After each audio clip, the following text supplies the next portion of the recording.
What's going on, people? I hope you're finding these videos informative and interesting and you're taking something away when you watch my videos. I'm on this journey with you guys. I'm learning more and more about watches. Even for today's video, I put in a lot of graft, just doing research and watching videos and doing a lot of reading, just making sure that I'm well informed for what I'm about to talk about. Yeah, again, just hope you're enjoying the content and let's get on with the video. So today we're going to dive into the very intriguing world of vintage Omega watches. I'm actually wearing one right now. This is the Omega Genève.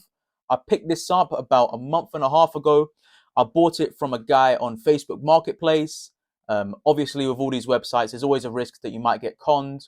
But thankfully, saw the paperwork, saw that this watch was serviced in the Omega flagship store in London just earlier this year in February. So that tells me that the watch is legit, thankfully. So yeah, I just wanted to explore Omega vintage watches. Why are they so affordable in terms of their price points?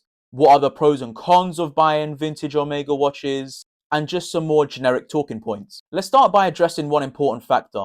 Why are Omega watches so affordable? You can find so many in the $500 to $1,000 price range, especially knowing that historically Omega are a very important luxurious watch brand. The most important point here is just production volume. Particularly in like the 60s and the 70s, they churned out so many of these vintage Omegas which you can buy online today. And obviously, higher production means there's more in the market, which obviously helps to keep the prices low. So yeah, if you're someone like me who's been curious for a while to buy a vintage watch from a luxurious brand, Omega is definitely the best place to start, no doubt about it. As I mentioned already, there's so many different options you can choose from. Within this price range, you could find vintage Omega Seamasters, Constellations, you can find the Omega DeVille, and you can also find the watch that I'm wearing on my wrist right now, the Omega Genève. This particular model embodies the essence of Omega.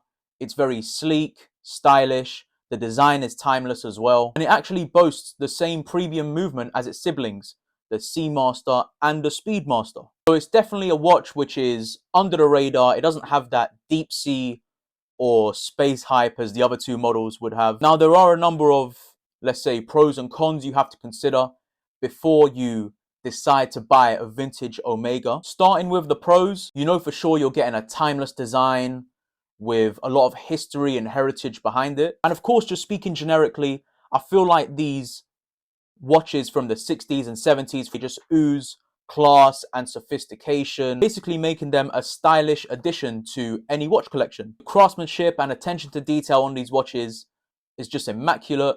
I suppose brand recognition is another important part of it. You know, it feels good to know that you can buy such a well-known, established, historical brand at such an affordable price. If you tell someone you have an Omega, they're going to think you spent thousands on it. So the brand recognition is certainly a part of it too. This is another point which I feel like I need to just cover very quickly. Online, I've seen a lot of people saying that these watches might increase in their value over time. They're becoming more collectible.